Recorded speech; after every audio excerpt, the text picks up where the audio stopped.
Vinícius Ferrari e defendeu, voltou o Anderson, pé direito pra dentro, Zé Carlos de cabeça dele, que é gol!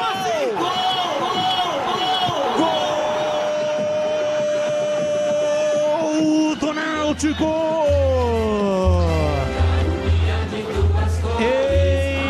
Empata o jogo, cruzamento na área, levantamento feito, chegou finalizando, meteu a bola na rede, Borassi, empata o jogo, time da Ponte vacilou, um pro Náutico, um também, um pra Ponte, e o detalhe do gol é seu Pedro Pecenato. O detalhe, como você bem disse, um vacilo da defesa pontepretana, um chute despretensioso, um desvio, e aí o argentino Borassi foi mais perto, deu o último toque e empata a partida no estádio Moisés Lucarelli. Borassi, camisa 24, o primeiro gol dele com a camisa do Timbu.